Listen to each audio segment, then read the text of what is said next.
Hello dear students, today we are going to discuss class 9th SST Unit 4 Economics, Chapter 1st, The Story of Palampur Village.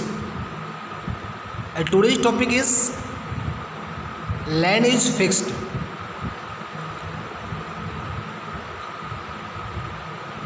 In Palampur, farming is the main activity of the people. In the Palampur, farming is the main activity of the people. Palampur के गांव में पालमपुर के लोगों की जो main activity है वो farming है, खेती करना है. They are earning their livelihood by working as a farmers or farm laborers. They are earning their livelihood, वो अपनी जीवन चलाते हैं बाई वर्किंग, काम करके एज ए फार्म, और फार्म लेबर्स माने खेत के मजदूर बनकर. पालमपुर के लोग अपनी ज़िंदगी को किसान बनकर और खेत में एक मजदूर बनकर गुजारते हैं. More than 75% people are depend on agricultural activities. लगभग 75% लोग, पालमपुर के 75% लोग कृषि पर डिपेंड रहते हैं, कृषि पर निर्भर रहते हैं. The welfare of the people of the village depend upon how much they produce from the fields. लोगों के कल्याण के लिए, गांव के लोगों के कल्याण के लिए ये डिपेंड करता है कि वो अपनी खेती से, अपने फील्ड से कितना प्रोड्यूस कर सकते हैं, कितना उत्पन्न कर सकते हैं. ये डिपेंड करता है उनके कल्याण के लिए. गांव के जो विलेज, गांव के लोग हैं, उनके कल्याण के लिए ये डिपेंड करता है, ये निर्भर करता है कि वो अपने फील्ड से कितना प्रोड्यूस कर सकते हैं. जितना वो प्रोड्यूस कर सकेंगे उतना ही वो उसका फ़ायदा उठा पाएंगे. But there is a limit to rising of production from the field. लेकिन खेत से किसी भी प्रोडक्शन को उत्पन्न करने के लिए कुछ लिमिट्स होती है. ऐसे नहीं है कि खेत से अनलिमिटेड किसी चीज़ को प्रोड्यूस कर ले. Land measurement is fixed. Land का जो मेजरमेंट होता है वो फिक्स्ड होता है. ज़मीन का जो नापतेल होती है वो फिक्स्ड होती है. ऐसा नहीं है कि हम आज हमारे पास 4 बीघा तो कल को हमारे पास 5 बीघा की बढ़ा लेंगे, लेकिन नहीं, ये हमारी फिक्स्ड होती है. जितनी हमारे नाम है, जितनी हमारे पास है वो इतनी फिक्स्ड रहेगी, और उससे हम सिर्फ लिमिटेड ही खेती कर सकते हैं, अनलिमिटेड नहीं कर सकते. Whatever waste land was available had already been converted to the cultivated land. जबकि जो वेस्ट ज़मीन थी वो सभी को कन्वर्ट कर दिया गया है कि उसको वर्किंग लैंड बना दिया गया है, कल्टिवेटेड लैंड बना दिया गया है. मतलब खेती करने योग्य ज़मीन बना दी गई है, कन्वर्ट कर दी गई है. पहले ऐसा होता था, जो कुछ पहले गाँव में ऐसा होता था, कुछ वेस्ट ज़मीन पड़ी होती थी. लेकिन अब क्या हुआ, जितनी भी वेस्टेड लैंडेड है, वेस्टेड ज़मीन है, उनको कन्वर्ट करके एक कल्टीवेटेड लैंड बना दिया, कल्टीवेटेड फील्ड बना दिया गया. कल्टीवेटेड लैंड का मतलब होता है कल्टीवेबल, जिसपे खेती की जा सके. There is no scope for any exception of land area under civilization, under cultivation. अब ज़मीन जो है, ऐसा कोई क्षेत्र नहीं है, ऐसा कोई मतलब नहीं है कि ज़मीन को बढ़ाया जा सके. जिसके पास जितनी है उतनी ही रहेगी. इसको ख़रीद के तो बढ़ा सकते हैं, लेकिन हम ऐसे नहीं बढ़ा सकते कि जो वेस्टेड लैंड है उसको काट कर अपनी ज़मीन को बढ़ा ले. लेकिन अब ऐसा नहीं है. Therefore the people of the village Palampur can not think of increasing the production from the fields by bringing new area under cultivation. इसलिए पालमपुर के गांव के लोग ये नहीं सोच सकते कि हम अपनी ज़मीन को बढ़ा सकते हैं और उससे अपना प्रोडक्शन को बढ़ा सकते हैं. The farmers of Palampur grow both agricultural crops with food crops and non food crops. Food grains consist of cereal और and pulse. The farmers of Palampur के लोग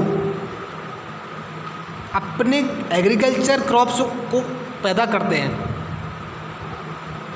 जो 2 प्रकार की होती है, जैसे food crops and non food crops. Palampur के जो किसान होते हैं वो 2 प्रकार की खेती करते हैं, जिसमें फूड क्रॉप्स होते हैं एंड नॉन फूड क्रॉप्स होते हैं। Food grains consist of serial and pulse. जो फूड ग्रेन्स होते हैं उसके अंदर हमारे अनाज आते हैं और दालें आती हैं। Among the cereal are including rice, wheat, barley, maize. जो हमारे अनाज होते हैं उनमें ये शामिल होते हैं चावल, गेहूँ, जौ और मक्का। जो हमारे फूड ग्रेन्स होते हैं, जो हमारे खाने के जो सीरियल्स होते हैं, उनके अंदर जो अनाज होता है उसमें हमारे चावल, गेहूँ, जौ, मक्का आती है। पल्स इंक्लूड ग्राम, और जो दालें होती हैं उसके अंदर आती हैं ग्राम, चने, मूंग, मसूर, अरहर। ये हमारी दालें कहलाती हैं। ओके स्टूडेंट, ये हमारे क्या होते हैं? फूड क्रॉप्स होते हैं, जिसमें सीरियल में हमारी बात करें, अनाज की बात करेंगे तो चावल, गेहूँ, जौ, मक्का। और जो हमारे पल्स होती हैं, दालें होती हैं, उसमें शामिल होते हैं चने, मूंग, मसूर और अरहर। The non food crops comprise a number of cash crops such as sugar cane, mustard oil seed, soybean, etc. जो हमारे नॉन फूड होते हैं, जो हम कैश से प्राप्त करते हैं, जिसको हम बोलते हैं such as a sugar cane, गन्ना, मस्टर्ड ऑयल, सरसों का तेल, सोयाबीन, ये हमारे नॉन फूड होते हैं। नॉन फूड के बारे में इनके द्वारा फूड तैयार किया जाता है। ऑयल से क्या होता है? खाना बनता है, ठीक है। Beside they have horticulture crops like a fruit, vegetable. और इसके अतिरिक्त वो एक हॉर्टिकल्चर क्रॉप्स करते हैं। हॉर्टिकल्चर खेती मतलब बागवानी, और जिसमें क्या होता है? फ्रूट्स होते हैं और वेजिटेबल्स होते हैं। ये हमारे हॉर्टिकल्चर क्रॉप्स के अंदर आते हैं। क्या? Fruits and vegetables.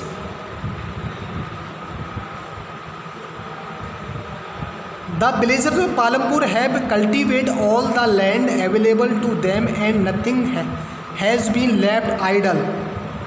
और पालमपुर के लोग के पास जितनी ज़मीन होती है, जितनी ज़मीन उनके पास अवेलेबल होती है, उसमें सब में वो खेती करते हैं और बिल्कुल भी खेती को, बिल्कुल भी ज़मीन को खाली नहीं छोड़ते।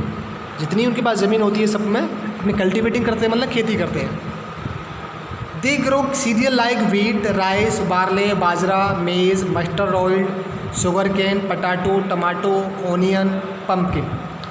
और ये लोग अपनी ज़मीन में खेती करते हैं, अनाज पैदा करते हैं, जैसे गेहूँ, चावल, जौ, बाजरा, मक्का, सरसों, गन्ना, आलू, टमाटर, प्याज, पम्पकिन मीन्स कद्दू। ये सभी प्रकार की फसलें उगाते हैं। After keeping enough for their own consumption they sell the surplus wheat, rice, etc. After keeping enough for their own consumption, अपने खुद के कंजप्शन के लिए, उपयोग के लिए अनाज को रख लेते हैं। उसके बाद जो भी उससे ज़्यादा बचता है उसको बेच देते हैं, वो उसको सेल करते हैं। They sell the surplus wheat. जो सरप्लस व्हीट का मतलब जो अतिरिक्त गेहूँ होते हैं और चावल होते हैं उनको बेच देते हैं। किसान लोग क्या करते हैं? पालमपुर के लोग जो उनकी जिनको वो कंजप्शन करते हैं, जिनको कंजप्शन के लिए जितनी ज़रूरत होती है अनाज की, अपने खाने पीने के लिए जितनी अनाज की ज़रूरत होती है उसका स्टॉक कर लेते हैं अपने घर पर। उससे जो एक्स्ट्रा होता है गेहूँ, चावल, उनको बेच देते हैं। In food grain mandi in Haldwani की अनाज की मंडी में उसको बेच देते हैं। They grow mango orchard also, वे आम भी पैदा करते हैं। Palampur has very good crop of sugarcane. Palampur में गन्ने की बहुत अच्छी खेती होती है। Villagers make gur and carry it to mandi food sale and they sell sugarcane also. और गांव के लोग गुड़ बनाते हैं और उसको बेचने के लिए मंडी ले जाते हैं, और उसके साथ साथ गन्ना भी बेच देते हैं। Mustard crop is also very useful for the villager which they sell in Haldwani Mandi and make money. और सरसों के जो मस्टर्ड क्रॉप्स में सरसों की खेती भी उनके लिए बहुत ज़्यादा, जो फसल होती है उनके लिए बहुत ज़्यादा इम्पोर्टेंट होती है, उसको भी वो हल्द्वानी की मंडी में बेच देते हैं और उससे पैसा कमाते हैं।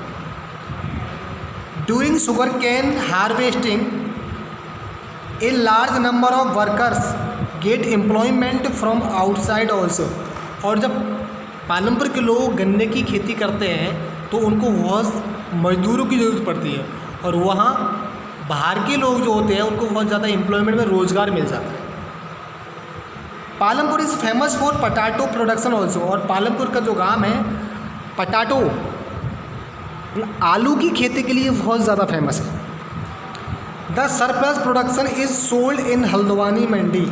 और जो सरप्लस प्रोडक्शन होता है, उत्पादन होता है, उसको वो हल्द्वानी के बाज़ार में जाके या मंडी में जाके बेच देते हैं। सरप्लस मतलब ये होता है कि जो उनके कंजप्शन से जो एक्स्ट्रा प्रोडक्शन होता है, एक्स्ट्रा उत्पादन होता है, उसको हल्द्वानी की मंडी में जाके बेच देते हैं। तो okay students, I hope you have understood very well, revise this chapter. Okay students, okay, thanks a lot and have a nice time.